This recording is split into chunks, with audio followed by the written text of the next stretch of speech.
Kids, I have shared one video in which we have arranged the fractions in ascending order with the help of LCM method.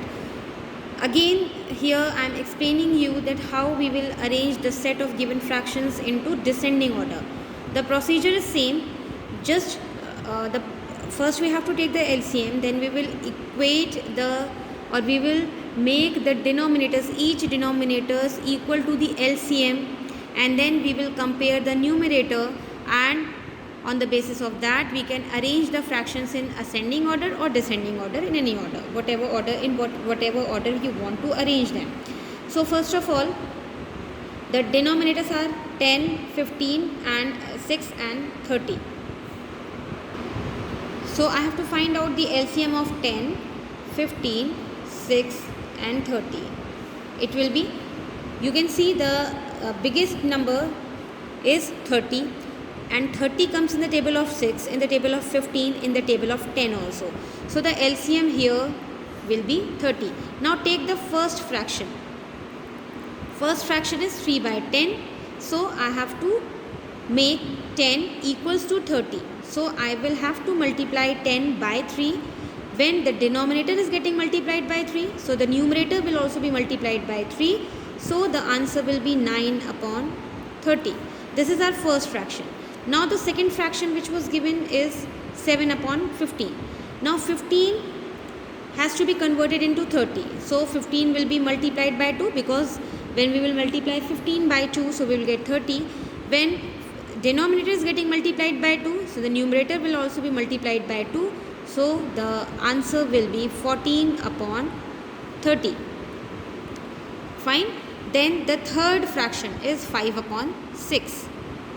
अब 6 को 30 बनाने के लिए 5 का multiplication करेंगे 6 में. जब डिनोमिनेटर में 5 का मल्टीप्लिकेशन किया तो न्यूमरेटर में भी 5 का multiplication, that is 25 upon 30. Now the last one is 1 upon 30. तो 30 को 30 बनाने के लिए 1 का मल्टीप्लिकेशन करेंगे. डिनोमिनेटर में 1 का मल्टीप्लिकेशन तो न्यूमरेटर में भी 1 का multiplication. So answer will be 1 upon 30. Now all the denominators are equal to the LCM. LCM के इक्वल हो गए हैं. नाउ कंपेयर द न्यूमरेटर, क्योंकि हमको डिसेंडिंग ऑर्डर में अरेंज करना है तो हम सबसे बड़ा न्यूमरेटर लेंगे पहले. तो यहाँ न्यूमरेटर 9 है, यहाँ 14 है, यहाँ 25 और यहाँ 1. सबसे बड़ा कौन है? 25. तो 25 अपॉन 30 डिसेंडिंग ऑर्डर में सबसे पहले आएगा. It is the biggest one. इसके बाद 14, 9 और 1 में से 14 अपॉन 30, फिर 9 upon 30 and the last one will be 1 upon 30. ठीक है, ये तो हमारी वैल्यू थी जो हमने कैलकुलेशंस करने के लिए या क्वेश्चन को सॉल्व करने के लिए ओरिजिनल वैल्यूज़ को कन्वर्ट किया था. अब हमको इनकी रियल वैल्यूज़ लौटानी है जो हमको क्वेश्चन में दी थी. तो 25 अपॉन 30 की रियल वैल्यू कितनी थी? 5 by 6 is the biggest fraction. 14 upon 30 की वैल्यू कितनी थी? 7 अपॉन 15. 9 अपॉन 30 की वैल्यू कितनी थी? 3 by 10 and 1 upon 30 was 1 upon 30. So in this way we have arranged these sets of fraction numbers into descending order. ये descending order है. ये हमारा सॉल्यूशन और ये हमारा क्वेश्चन में जो फ्रैक्शन की वैल्यू थी उसके बेसिस पे हमने इसको फिर से अरेंज कर दिया. अब एक क्वेश्चन है 2, 5 by 6, 7 upon 18, 4, 1 by 4 and 10 upon 9. तो इसमें जो हमारा फर्स्ट स्टेप रहेगा, it will be we have to convert this mix fraction into improper. तो हम मिक्स्ड को इम्प्रॉपर में कन्वर्ट करने के लिए क्या करते हैं? डिनोमिनेटर को होल पार्ट से मल्टीप्लाई करेंगे. 6 2 ज़ा 12 और ऊपर वाले को प्लस कर देंगे. 6 2 ज़ा 12 प्लस 5 17 बाय 6. ये तो फ्रैक्शन में ही है, प्रॉपर फ्रैक्शन है ये. तो 7 upon 18. Again it is a mix fraction. तो इसको भी आप कैसे कन्वर्ट करेंगे? 4 4 ज़ा 16 प्लस 1.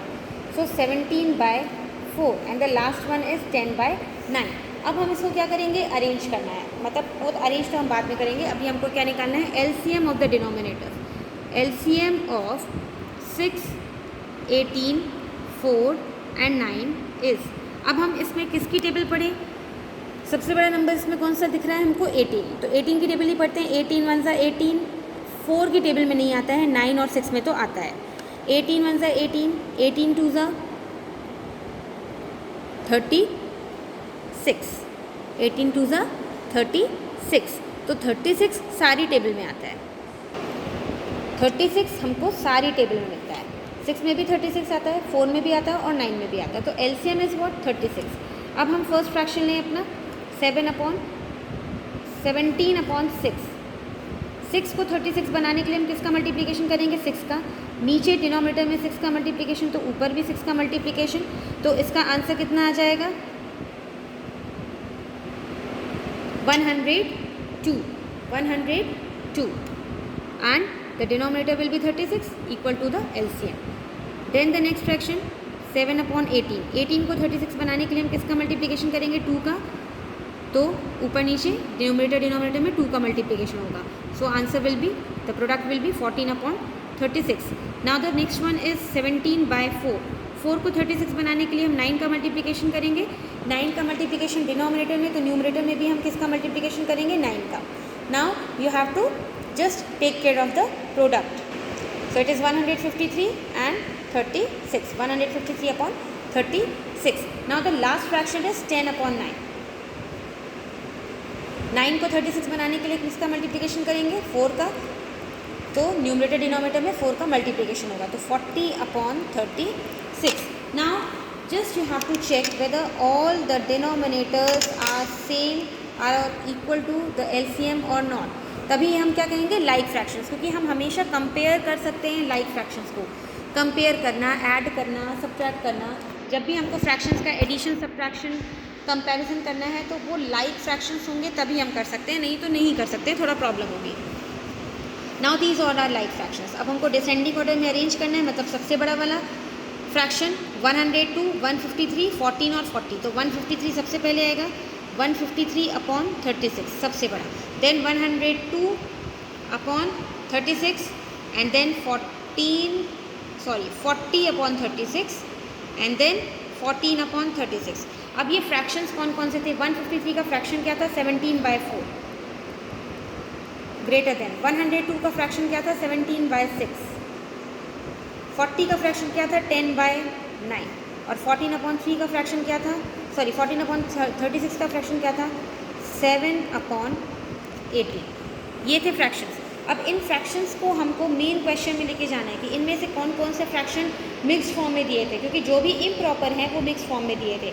17/4 कौन सा फ्रैक्शन था 4/1/4 था, 4/1/4 ग्रेटर देन. 17/6 कौन सा फ्रैक्शन था 2/5/6 था, और 10/9 फ्रैक्शन फॉर्म में था, it was not given in mix fraction, और उसके बाद लास्ट में 7/80. मतलब जो फ्रैक्शंस मिक्स्ड फॉर्म में दिए थे क्वेश्चन में, आपको उनको मिक्स्ड की वैल्यू लौटानी है. जो फ्रैक्शन फॉर्म में है तो वो तो as it is fraction form में आएंगे. तो यहाँ पर हमने 3 स्टेप में आंसर लिखा, मतलब फर्स्ट स्टेप, सेकंड स्टेप और थर्ड स्टेप, और इस क्वेश्चन में हमने 2 स्टेप में कर लिया था, क्योंकि यहाँ पे मिक्स्ड में कोई भी वैल्यू नहीं दी, ये सारे के सारे प्रॉपर या इम्प्रॉपर फॉर्म में ही दिए हुए थे, तो हमने डायरेक्ट लिख दिया. और जब मिक्स्ड में वैल्यू होगी तो आप प्रॉपर का इम्प्रॉपर का भी वैल्यू लिखेंगे, अरेंज करेंगे, and then you have to write the mixed arrangement also.